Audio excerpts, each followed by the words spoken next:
देखिए last time तो आपको होमवर्क दिया गया था, इसमें जो है कि आपसे क्वेश्चन किए होंगे नहीं, इसमें जो कि आपका क्वेश्चन नंबर क्या है, 5 नंबर क्वेश्चन है। चलिए 5 नंबर क्वेश्चन को देखते हैं क्या है। ठीक है, 5 नंबर क्वेश्चन ऐसा कह रहा है कि 2 point charges are placed at distance R, 2 point charge को जो है r दूरी पर रखा गया है in air, the force exerted F, वहां पर जो फोर्स लग रहा है वह क्या है, F फोर्स लग रहा है। The distance eight which they exert same force, वह डिस्टेंस निकालिए जहां पर फोर्स क्या हो जाए, सेम हो जाए when placed in the certain medium, medium बदल दिया जा रहा है तो कह रहा है, और डाइलेक्ट्रिक कांस्टेंट वहां पर क्या है, k है। मतलब इस क्वेश्चन को आप ऐसे सोचिए कि ऐसा देखिए कि पहले यह एयर में रखा जा रहा है और यह जो है मान लीजिए कि r दूरी पर है, ठीक है, और जो है कि चार्ज q1 q2 है, तो यहाँ पर एक फोर्स जो कि यह F है और यह बराबर कितना कहेंगे k q1 q2 बटा r स्क्वायर। अब क्या किया जा रहा है, इस सिस्टम को, पूरा सिस्टम को किसी दूसरे मीडियम में डाल दिया गया जिसका डाइलेक्ट्रिक कांस्टेंट कितना है, k है, ऐसा दिया जा रहा है। और डिस्टेंस कह रहा है कि अब क्या हो जाएगा कि मान लीजिए डिस्टेंस r डैश हो गया, यही वैल्यू आपको निकालना है। फोर्स जितना पहले था वही फोर्स है, बल्कि यहाँ कितना है कि मान लीजिए कि चार्ज q1 q2 है, पता है यहाँ पर जो फोर्स होगा यह फोर्स कितना कहेंगे, इस फोर्स को फिलहाल हम f डैश से डिनोट करते हैं, तो यह f डैश बराबर कितना कहेंगे, बोल दीजिए कि k q1 q2 बटा r स्क्वायर बटा डाइलेक्ट्रिक कांस्टेंट। नहीं, डाइलेक्ट्रिक कांस्टेंट को जनरली तो हम सब k से डिनोट करते हैं, लेकिन चलिए हम यहाँ k का वैल्यू हम पुट ही कर देते हैं। यहाँ k का वैल्यू कितना हो जाएगा, 1/4 पाई एप्सिलॉन नॉट, क्योंकि k के आगे से कंफ्यूजन बढ़ेगा। इसी प्रकार से इसमें भी क्या लिख दीजिए, k बराबर क्या हो जाएगा कि 1/4 पाई एप्सिलॉन नॉट, क्या बोलते हैं k q1 q2 बटा r स्क्वायर, और डाइलेक्ट्रिक मीडियम डालने से क्या होता है, बटा k से भाग हो जाता है तो बटा k हो जाएगा। अब देखिए आपसे बुक में ऐसा कहा जा रहा है कि यह जो नया फोर्स पुराने फोर्स के बराबर है, नहीं, तो यहाँ पर यह f डैश का वैल्यू क्या है, यह f के बराबर ही है, मतलब ऐसा ले लीजिए, और यह f कितना है आपका वहां से बोल दीजिए तो q1 q2 बटा 4 पाई epsilon naught into r square बराबर यह आपका r डैश है, ठीक है, यही वैल्यू आपको निकालना था। यहाँ से क्या हो जाएगा q1 q2 बटा 4 पाई एप्सिलॉन नॉट r डैश का स्क्वायर इनटू k। यहाँ से देखिए जो टर्म कटने वाला है उसको काट दीजिए, क्या हो जाएगा q1 q2 आपका कट जाएगा, 4 पाई एप्सिलॉन नॉट भी कट जाएगा, मतलब यहाँ से देख लीजिए आपका क्या आ गया, r स्क्वायर बराबर क्या है, r डैश का स्क्वायर इनटू k। यहाँ से r डैश बराबर कितना कहेंगे, यह स्क्वायर भी है, इधर आकर कितना हो जाएगा, यह r तो सीधा r निकल जाएगा, नहीं, लेकिन यह k किसमें आ जाएगा, रूट के अंदर आ जाएगा, बटा रूट k। ये देख लीजिए बहुत ही इजी था, बोलता r डैश कितना हो जाएगा हमारा r बटा अंडर रूट k। यहाँ से इसको देख लीजिए और ऑप्शन मिला लीजिए, देखिए r बटा अंडर रूट k किसमें कह रहा है, देखिए ये तीसरा ऑप्शन कह रहा है कि r बटा अंडर रूट k। यहाँ से हमारा सही ऑप्शन क्या हो जाएगा, थर्ड ऑप्शन हो जाएगा, ठीक है, तो आप इसको देख लीजिए, नोट कर लीजिए। चलिए तो ठीक है, इसके बाद देखते हैं हम जो है नेक्स्ट क्वेश्चन क्या है हमारा। देखिए ऐसा देखो 14 नंबर क्वेश्चन, देखिए यहाँ पर 14 नंबर क्वेश्चन, नेक्स्ट क्वेश्चन हमारा क्या है, 14 नंबर क्वेश्चन में ऐसा कहा जा रहा है, देख लीजिए नेक्स्ट क्वेश्चन क्या है, 14 number question, the force of repulsion between 2 point charges is F। 2 point charge के लिए कहा है कि फोर्स ऑफ रिपल्शन कितना है, यह F है, when these are 1 metre apart, जब वह दोनों एक दूसरे से 1 मीटर की दूरी पर जो था। Now the point charges are placed by the conducting sphere of radii having 5 centimetre. अब कहता है कि यह पॉइंट चार्ज से हटा दिया गया, ठीक है, इसके जगह पर जो क्या है कंडक्टिंग स्फीयर डाला गया जिसका जो कि रेडियस कितना है 5 centimetre. The charges same as the point charges, charge वही है जो पॉइंट चार्ज का जो था, नहीं, the distance between their centre is 1 metre, their force of repulsion will be, तरह का नया फोर्स ऑफ रिपल्शन क्या होगा। तो देखिए इस क्वेश्चन को आप कैसे सोचेंगे कि देखिए पहले ऐसा दिया गया है कि देखिए मान लीजिए चार्ज q1 q2 है और दोनों के बीच की दूरी है जो कि 1 मीटर लिया गया है, और इसके बीच में कह रहा है कि फोर्स कितना जो लग रहा है आपका F लग रहा है, तो यह F का वैल्यू भी आप निकाल लीजिए कि कितना k q1 q2 बटा r स्क्वायर, r बोलते 1 मीटर का स्क्वायर, तो 1 का स्क्वायर यही रह जाएगा, बोलते कितना हो जाएगा k q1 q2 हो जाएगा ये आपका, नहीं। चलिए इसके बाद देखिए क्या कहता है, करा कि इसको अब रिप्लेस करके इसके जगह पर क्या कर दिया गया, एक स्फीयर डाल दिया गया और दूसरा का जगह भी क्या कर दिया गया, एक स्फीयर डाल दिया गया। ठीक है, दोनों का ऐसा करा कि रेडियस जो है कि 5 सेंटीमीटर कंसीडर कर दिया गया। यहाँ देखिए now the point charge are placed by the conducting sphere of radii. Radii बोल तो माने रेडियस प्लूरल फॉर्म क्या होता है, रेडियस का प्लूरल फॉर्म रेडियाई होता है। करा के 5 centimetre having the charge same as the point charge, तो चार्ज वही है जो पॉइंट चार्ज का जो था, नहीं। And distance between their centres is f, sorry centres क्या हुआ 1 है। तो यहाँ पर देखिए इसका रेडियस कितना है, r बराबर 5 सेंटीमीटर और इसका भी रेडियस कितना है 5 सेंटीमीटर। दोनों के सेंटर के बीच का डिस्टेंस आपको गिवन है, नहीं। यहाँ कितना है 1 मीटर। तो देखिए अब क्या हो रहा है, ऐसा देख लीजिए, फिर से ऊपर देख लीजिए, कहता है force of repulsion between 2 point charges is f, जब वह 1 मीटर की दूरी पर है। अब उसको हटा कर क्या कर दिया, कंडक्टिंग स्फीयर डाल दिया गया जिसका रेडियस 5 सेंटीमीटर है दोनों के लिए। Is same as the point charge, point charge जो चार्ज पॉइंट चार्ज का वही चार्ज इसका भी है, और सेंटर से बीच की दूरी अभी भी कितना है, यह 1 मीटर ही है। तो नया फोर्स ऑफ रिपल्शन का है क्या हो जाएगा, तो देखिए आपको बताया गया फोर्स ऑफ रिपल्शन के लिए कि क्या k q1 q2 बटा r स्क्वायर, जहां r क्या होता है दोनों के सेंटर के बीच का डिस्टेंस। तो देखिए k चार्ज आपका वही है q1 q2 ही है, नहीं। और सेंटर से बीच की दूरी कितना लिया गया है 1 मीटर, तो 1 मीटर का स्क्वायर कर देंगे। अब यहां से देखिए या इसको a प्लस लिखा है a प्लस, अब देख लीजिए कितना आ गया k q1 q2। हमको लग रहा है यह दोनों क्या है आपस में सेम है, मतलब दोनों फोर्स क्या हो जाएगा, पहले जो फोर्स था फोर्स अभी भी सेम रहेगा, मतलब फोर्स विल बी सेम। यहाँ पर देखिए हम क्या देखिएगा तो सेम आ जाता है, लेकिन इसको देखिएगा इसमें क्या बदलाता है, इसमें देखिए यह जो पॉइंट चार्ज यहाँ पर लिया गया था सेंटर के बीच की दूरी तो वही लिया गया था। अब यही चार्ज क्या है कुछ इधर जो कि आपका जो है स्प्रेड कर गया, फैल गया। अब इस चार्ज को कंसीडर ऐसा करना होता है कि यह चार्जेस क्या कुछ कम दूरी पर आ गया। अब ऐसा देखिए आपको चार्ज इधर भी आ गया, इस प्रकार से कहता है कि चार्ज के स्प्रेड कर देने की वजह से चार्ज आपका क्या हो गया फैल गया, मतलब फोर्स का इफेक्टिव फोर्स क्या हो जाएगा घट जाएगा। तो चार्ज इंटेंसिटी का घटने से होता है ना फोर्स बढ़ा के घट जाएगा। तो इसके बाद देखिए जो है 19 नंबर क्वेश्चन में देखिए identify the wrong statement. Wrong statement जो आपको चुनना है कि रॉन्ग स्टेटमेंट कौन होगा, कहता है Coulomb's law correctly describe the electric force that. देखिए यहां पे कहता है कि binds electron of the atom in nucleus. तो देखिए इलेक्ट्रॉन के लेवल से बात करें तो ऐसा होता है कि एक एटम में मान लीजिए कि क्या है कि कोई ऑर्बिट है जिसमें इलेक्ट्रॉन रिवॉल्व कर रहा होता है और इसका न्यूक्लियस यहाँ पर जो है, ठीक है। तो देखिए यह इलेक्ट्रॉन पर जो कि यहाँ पर न्यूक्लियस में प्रोटॉन होता है और न्यूट्रॉन का जो प्रोटॉन इस इलेक्ट्रॉन को क्या करता है अपने और एक फोर्स लगाएगा, जिसके वजह से यह इलेक्ट्रॉन जो है कि बाहर की ओर नहीं जा पाता है, मतलब इसको अपने ऑर्बिट में ही बांध के रखा रहता है। मतलब यह ऑप्शन क्या हमारा फर्स्ट ऑप्शन सही है, इसका मतलब यह हमको टिक नहीं करना है, ठीक है ना, तो हमको रॉन्ग स्टेटमेंट को चुनना है। यह तो सही स्टेटमेंट है तो इसको कुछ नहीं करना है आपको। इसका मतलब बाइंड्स प्रोटॉन्स एंड न्यूट्रॉन्स, कि न्यूट्रॉन और प्रोटॉन को यह बाइंड करके रखा रहता है। अब न्यूक्लियस की बात करें तो न्यूक्लियस में देखिए प्रोटॉन सभी प्रोटॉन यहीं पर होता है।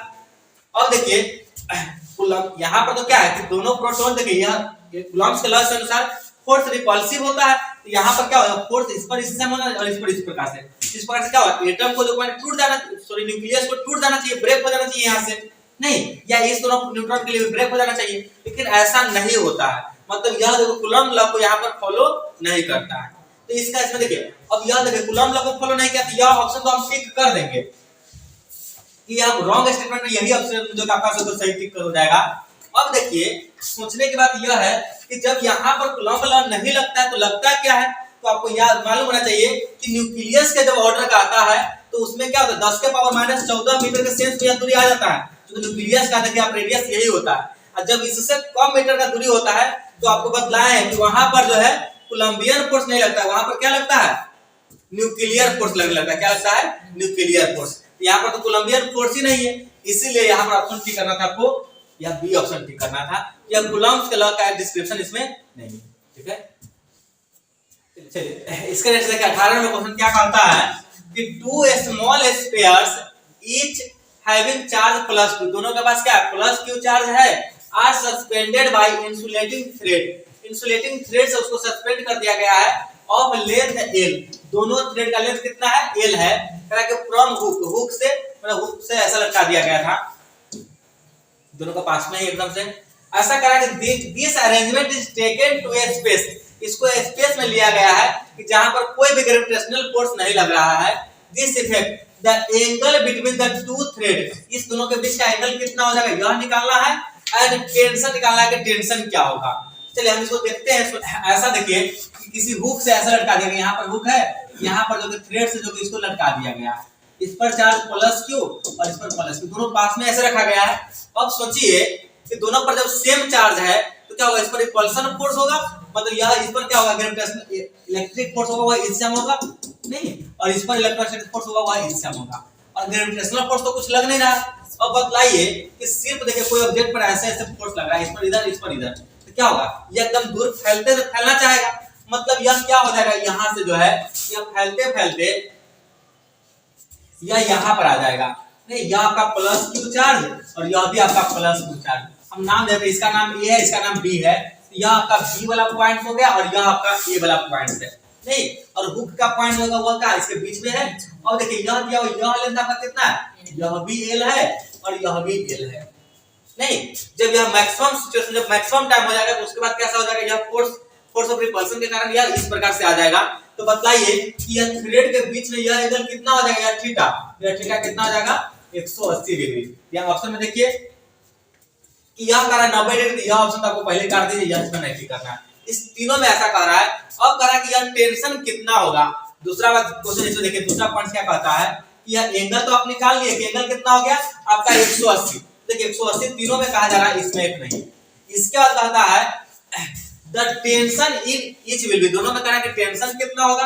तो चलिए हम टेंशन सोचेंगे, टेंशन कितना होगा। आप पहले यह बतला दीजिए कि इस पर रिपल्सिव फोर्स कितना होगा। तो देखिए इस पर रिपल्सिव फोर्स एफ ई कहते हैं। अब सोचिए कि यह तो मैंने रिपल्सन कर लिया, दूर जाना चाहता है, लेकिन इसको कोई फोर्स पकड़ के रखा हुआ है। वो कौन पकड़ के रखा हुआ है, इसको टेंशन, मतलब इस पर जो टेंशन लगेगा वो इस दिशा में है। अगर देखिए ऐसा यह माने रस्सी टूट नहीं रहा है, इसका मतलब क्या है कि टेंशन और जो है वो फोर्स दोनों आपस में बराबर होगा। मतलब यह टेंशन कितना हो जाएगा बोल दीजिए, इलेक्ट्रोस्टैटिक फोर्स के बराबर हो जाएगा। और यह फोर्स कितना होगा बोल दीजिए, K Q1 Q2 बटा R स्क्वायर। अब R की जगह पर कितना लेंगे, यह लेंथ यहाँ से L और यहाँ भी L, मतलब टोटल लेंथ कितना हो जाएगा 2L का स्क्वायर। अब यहाँ सबका काम बन गया, देख लीजिए K की जगह पर 1/4 pi epsilon naught Q square बटा 2 to the 4 I into L square. अब यहाँ से देखिए अगर इसको सोल्व करेंगे तो कितना आ जाएगा, यहाँ देख लीजिए कितना लिख दे, Q स्क्वायर 4 चौका 16 पाई एप्सिलॉन नॉट इनटू कितना L स्क्वायर। अब यहां से देख लीजिए आपका आंसर आ गया। इसको देखिए ऑप्शन मिला लीजिए, तो देख लीजिए ऐसा जो हमारे यहाँ तो इसी फॉर्मेट में छोड़ रहा है, तो यहां से देख लीजिए आपका यही ऑप्शन आ गया। नहीं 1/4 pi epsilon naught Q square बटा 2L का स्क्वायर। देखिए बहुत ही छोटा आसान क्वेश्चन था, आप इसको देख लीजिए, नोट कर लीजिए, देख लीजिए इसको। इसमें और कोई क्वेश्चन है तो बोलिए जो है, ठीक है। तो आगे बढ़ते हैं, जो कि हमारा नेक्स्ट टॉपिक क्या है, इसमें जो है कंडक्टर, बोले तो कोई मेटालिक कंडक्टर है तो मेटालिक कंडक्टर का प्रॉपर्टी के बारे में आपको पढ़ना है कि मेटालिक कंडक्टर के अंदर जो है कि इलेक्ट्रिक फील्ड कैसे होगा, इलेक्ट्रिक पोटेंशियल कितना होगा, इसके बारे में जो कि आपको पढ़ना है इस सिचुएशन में। देखिए तो देखते हैं क्या है, पहला पॉइंट हमारा क्या है, इन metallic conductor in electrostatic situation, मतलब ऐसा जो कि स्टेडी स्टेट हो जाए और उसमें क्या है किसी कंडक्टर को जब हम रख देते हैं तो कहता है क्या है, नेट इलेक्ट्रिक फील्ड या simply electric field, net electric field या simply electric field is zero. यह आप याद रखिएगा कि किसी मेटालिक कंडक्टर के अंदर क्या होगा, इलेक्ट्रिक फील्ड कितना होता है, याद रखिए जीरो। किसी मेटालिक कंडक्टर के अंदर इलेक्ट्रिक फील्ड कितना होगा, जीरो। ठीक है, याद रखिएगा किसी मेटालिक कंडक्टर के अंदर इलेक्ट्रिक फील्ड जीरो होता है। So electric field line do not passes through the metallic conductor. इस प्रकार से मेटालिक कंडक्टर के अंदर से क्या होता है, कोई भी इलेक्ट्रिक फील्ड लाइन पास नहीं होता है। आप इसको याद रखिएगा। ये दो ऑब्जेक्टिव के लिए आपका जो बहुत ही इंपॉर्टेंट क्वेश्चन है कि net electric field inside the conductor is zero and also electric field line do not passes through the any metallic conductor. किसी मेटालिक कंडक्टर से कोई भी इलेक्ट्रिक फील्ड लाइन पास नहीं होता है। और दूसरा क्या क्वेश्चन आपका बन सकता है, किसी इलेक्ट्रिक फील्ड के अंदर, किसी मेटालिक कंडक्टर के अंदर इलेक्ट्रिक फील्ड क्या होगा, उसका आंसर क्या करेंगे, जीरो, और उसके अंदर इलेक्ट्रिक फील्ड भी नहीं होगा। याद रखिएगा। चलिए देखिए इसमें जो है आपको हम यही टर्म इसमें मेंशन किए हुए हैं कि कैसे यह पॉसिबल है कि अंदर इलेक्ट्रिक फील्ड जीरो हो जाए और कोई भी इलेक्ट्रिक फील्ड नहीं होगा। तो आप इसको घर पे पढ़ेंगे इसको आराम से। इसको नोट कर लेंगे और इसको पढ़ेंगे जो है,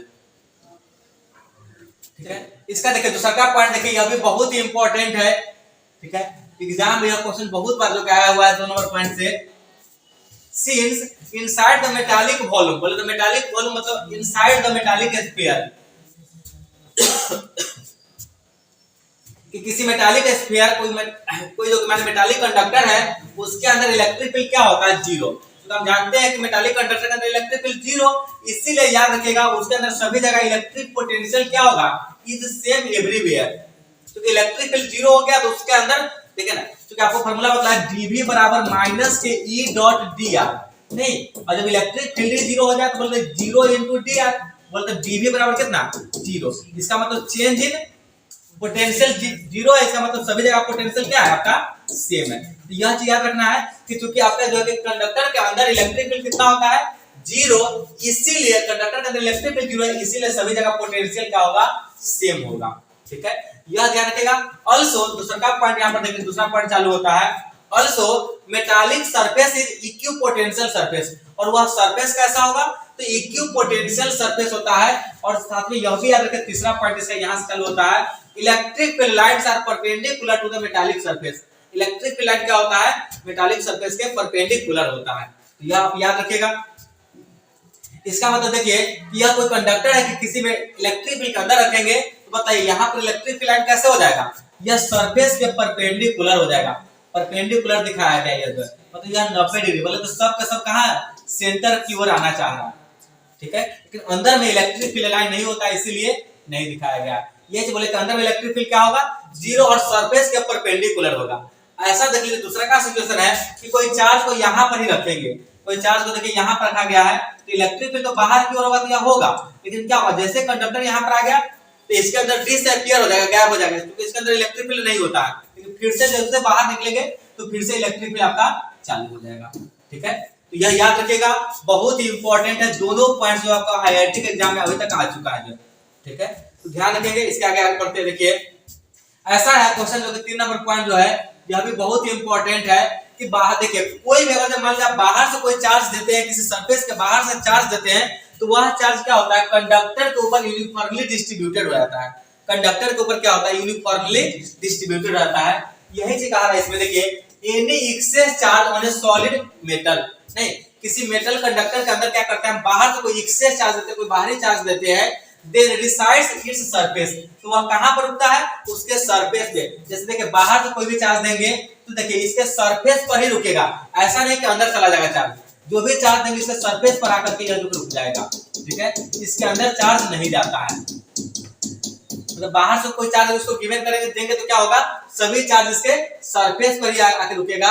अगर इसको प्रूव करने को चाहिए आपको, देखिए इसको प्रूव कर सकते हैं हम, इसको प्रूव किया हुआ आप इसको देख सकते हैं, ठीक है। इस प्रकार से Q इनक्लोज कितना आगे जाएगा, 0 आ जाएगा। ध्यान रखना आपका ऑब्जेक्टिव के लिए सब पॉइंट्स आता है कि जब बाहर से कोई चार्ज देगा किसी कंडक्टर को, मेटालिक कंडक्टर को, तो वह चार्ज कहां पर आकर रुकेगा, तो सरफेस के बाहर डिस्ट्रीब्यूटेड हो जाएगा, ठीक है, सरफेस पर ही डिस्ट्रीब्यूटेड हो जाएगा। तो इसके नेक्स्ट देखिए क्या नोट में याद रखिए कि देखिए यह देखिए कि चार्ज को हम दिए, यह चार्ज बाहर से जो कि इस प्रकार से डिस्ट्रीब्यूटेड हो गया, तो इसमें बतलाइए कि चार्ज डेंसिटी की बात करेगा ए और बी पर, तो चार्ज डेंसिटी कहां पर ज्यादा होगा, तो याद रखिएगा रेडियस ऑफ कर्वेचर जिसका ज्यादा होगा वहां पर कम हो जाएगा। रेडियस ऑफ कर्वेचर के इनवर्सली प्रोपोर्शनल होता है चार्ज डेंसिटी, मतलब यहाँ का रेडियस ज्यादा है, मतलब यहाँ का चार्ज डेंसिटी क्या हो जाएगा, कम हो जाएगा, और यहाँ का रेडियस क्या है, कम है रेडियस, तो इसका चार्ज डेंसिटी क्या हो जाएगा, ज्यादा हो जाएगा। क्या भी ध्यान रखिएगा, क्योंकि अगर बहुत स्टैंडर्ड एग्जाम में यह सब पूछा जाता है, लेकिन सिंपल एग्जाम में यह नहीं पूछा जाएगा। अब देखिए नेक्स्ट जो बोर्ड के लिए क्या इंपॉर्टेंट होता है, कि बोर्ड में ऐसा कभी बहुत बार आया हुआ है कि कैविटी को डिफाइन करिए कि व्हाट इज कैविटी, ठीक है। कैविटी क्या होता है, तो कैविटी मतलब होता है खोखला जगह, नहीं, जैसे बहुत टाइम हम सब बोल देते हैं कि दांत में कैविटी हो गया है, नहीं, मतलब दांत में जो खोखरा हो गया है, खोखला जगह हो गया, उसी को जो हम सब क्या कहते हैं, कैविटी। यहाँ पर भी सिमिलर मीनिंग है कैविटी का। जैसे देखिए एक मेटालिक कंडक्टर है और इसके अंदर हम क्या कर दिए कि खाली जगह बना दिया, ऐसा नहीं, अंदर से मेटल को काट के हटा लिया गया, then this space is called cavity. अंदर जो खाली जगह है उसी को हम क्या कहते हैं, कैविटी कहते हैं। और इसको हम डिफाइन कैसे कर सकते हैं, देखिए cavity in a metal, metal के अंदर जो कैविटी है इज द स्पेस, वह एक स्पेस होता है सराउंडेड बाय द मेटल, या मेटल से क्या होता है, घिरा हुआ होता है, such that one can not reach the space, इस जगह पर कोई नहीं पहुंच सकता है विदाउट टचिंग द मेटल। मतलब अगर मान लिया कैविटी का जगह जो है, क्या बाहर से क्या बिना मेटल को टच किए कोई पहुंच सकेगा? नहीं। तो this space is called cavity, इसको हम सब कैविटी कहते हैं। और देखिए जो आप पॉइंट पढ़ रहे थे कंडक्टर का प्रॉपर्टी में, देखिए नेक्स्ट प्रॉपर्टी क्या आता है, बहुत ही इंपॉर्टेंट प्रॉपर्टी है, if there is no net charge, अगर मान लो कोई बाहर से कोई चार्ज नहीं दिया गया है, inside the cavity any excess charge on the metal resides the on outer surface। देखिए if there is no net charge inside the cavity, अगर कैविटी के अंदर कोई भी चार्ज नहीं है, ठीक है, तो बाहर से कोई भी चार्ज देंगे ना तो वह सिर्फ और सिर्फ बाहरी सरफेस पर ही रुकेगा। और ऐसा मान लीजिए कि अगर जब अंदर कोई चार्ज देंगे ना तो यह सिर्फ और सिर्फ अंदर के प्लेट पर ही आकर के रुकेगा। अंदर में चार्ज देंगे तो सिर्फ अंदर के सरफेस पर रुकेगा, और बाहर से चार्ज देंगे तो बाहर के सरफेस पर आकर के यह जो भी चार्ज रुकता है। तो यह ध्यान रखिएगा, बहुत ही इंपॉर्टेंट पार्टिकल जो है। चलिए इसके बाद देखिए अब इलेक्ट्रोस्टैटिक शील्डिंग जो है कि बोर्ड में ये जनरली पूछता है इलेक्ट्रोस्टैटिक शील्डिंग जो है और इसका यूज क्या है वो भी बोर्ड में ही पूछता है सिर्फ, ठीक है। आपके नीट में यह चीज नहीं पूछा जाता कभी, आईआईटी में नहीं पूछा जाता है। ध्यान दीजिए इलेक्ट्रोस्टैटिक शील्डिंग क्या है, तो देखिए any cavity in a conductor remains shielded, कह रहा है कि कोई कैविटी है तो बाहर से क्या होता है वह चीज शील्डेड होता है, मतलब पैक्ड होता है, मतलब बाहर अंदर हुआ क्या होता है वह जो कि माने एकदम सुरक्षित है, ठीक है। Any cavity in a conductor remains shielded, shielded होता है from the outside electric influence, बाहर का कोई भी इलेक्ट्रिक प्रभाव जो है उससे क्या होता है वह जो है कैविटी के अंदर सुरक्षित रहता है। इस प्रकार से क्या हो जाएगा, electric field inside the cavity is always zero, इसका मतलब अंदर में इलेक्ट्रिक फील्ड क्या होगा, हमेशा जीरो ही होगा। इलेक्ट्रिक फील्ड क्या होगा, हमेशा आपका जीरो ही होगा। There is known as electrostatic shielding, इसलिए इस कैविटी को हम क्या कहते हैं, इलेक्ट्रोस्टैटिक शील्डिंग कहते हैं। अब आगे देखिए this effect can be made of use, इस इफेक्ट को हम कहां यूज करते हैं, टू प्रोटेक्टिंग द सेंसिटिविटी, तरह के सेंसिटिव इंस्ट्रूमेंट नहीं from the outside electric influence, electric sensitive device को सुरक्षित रखने के लिए इस कैविटी का यूज होता है। यह आप याद रखें, यह जो है कि आपको जो है 6-7 पॉइंट बतलाए हैं कंडक्टर के प्रॉपर्टी से रिलेट करके। अब एक पॉइंट और देख लीजिए जो सिर्फ और सिर्फ आपको नीट या जो है आपके आईआईटी के एग्जाम में आता है, कि देख लीजिए ऐसा दिया हुआ है कोई कंडक्टर है जो चार्ज कंडक्टर सभी जगह चार्ज इस पर जो है, ठीक है। अब क्या किया जा रहा है इसमें देख लीजिए, इसमें से क्या कोई स्फेरिकल पार्ट ऐसे काट के हटा लिया गया, यहां से देख लीजिए क्या किए हैं कि स्फेरिकल पार्ट को काट के यहां से हटा दिया गया है, या खाली जगह कर दिए। तो आपसे पूछ रहा है कि बतलाइए कि इस खाली जगह में किसी पॉइंट पर इलेक्ट्रिक फील्ड कितना होगा, इस पॉइंट पर इलेक्ट्रिक फील्ड। तो आप याद रखिएगा इलेक्ट्रिक फील्ड क्या होगा इस खाली जगह में, तो आप याद रखिएगा rho by 3 epsilon naught C1 C2 vector. C1 C2 का मतलब यह होता है कि इसके सेंटर और इसके सेंटर के मिलाने वाला लाइन जो है, ठीक है। तो याद रखिएगा कि इसके अंदर में इलेक्ट्रिक फील्ड कितना होगा, बहुत ही स्पेशल केस है, यह सिर्फ और सिर्फ आपके नीट के एग्जाम में पूछा जा सकता है या आपके आईआईटी के एग्जाम में पूछा जा सकता है, बाकी किसी भी एग्जाम में यह चीज नहीं पूछा जाता है।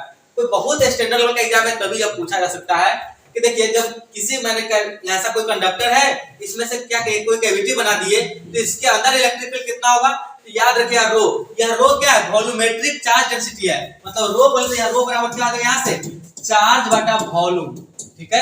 तो यह याद रखिए क्या बोले rho by 3 epsilon naught into C1 C2 vector, जहां C1 C2 क्या है दोनों के बीच के मिलाने वाला जो डिस्टेंस जो है, ठीक है, वो भी वेक्टर का फॉर्म लेंगे। तो यहां से देखिए हमारा यह चैप्टर जो है खत्म हो जाता है। अब आपका जो है न्यूमेरिकल टर्म इसमें बचता है, तो वह जो न्यूमेरिकल टर्म करेंगे। या देखिए एक बार बोर्ड में क्या क्वेश्चन आ गया था कि गॉस लॉ का यूज करके कूलॉम्स लॉ का यूज करके जो कि आप गॉस लॉ को प्रूव करिए, कूलॉम्स लॉ का यूज करके गॉस लॉ को प्रूव करना था कि कूलॉम्स लॉ का कैसे हम यूज करते हुए गॉस लॉ को प्रूव कर सकते हैं। तो यह जो कि क्वेश्चन जो कि आप सब पहले भी कर चुके हैं, लेकिन हम इसको जो बोर्ड में पूछता है तो उसमें लैंग्वेज लिखना मेंशन होता है, इसलिए हम इसको यहां लिख दिए हुए हैं, ध्यान से देख लीजिए आप सब भी, ठीक है। तो यहां से हमारा यह चैप्टर खत्म होता है। अब इससे जो न्यूमेरिकल बचा हुआ है आप जरूर कर लीजिएगा, नेक्स्ट क्लास में इसका न्यूमेरिकल डिस्कस करेंगे। अब देख लीजिए आपका न्यूमेरिकल क्या करना है, इसमें जो आपको न्यूमेरिकल करना है तो टोटल सभी न्यूमेरिकल आपसे हो जाएगा इस चैप्टर का, ये सभी न्यूमेरिकल कर लीजिएगा। ठीक है, टोटल देखिए 98 तक दिया हुआ है शायद से, तो सभी क्वेश्चन कर लेंगे। हाँ, सब क्वेश्चन कर लीजिएगा। टोटल जो है 98 क्वेश्चन है। तो कल जो पूरा फाइनल करके आएंगे। कल आपको 1 से 30 तक दिया गया था, बाकी क्वेश्चन जो बच गया आप करिएगा। बहुत ही आसान छोटा छोटा क्वेश्चन सब दिया गया हुआ है, ठीक है। तो चलिए इसके बाद कल आप देखेंगे।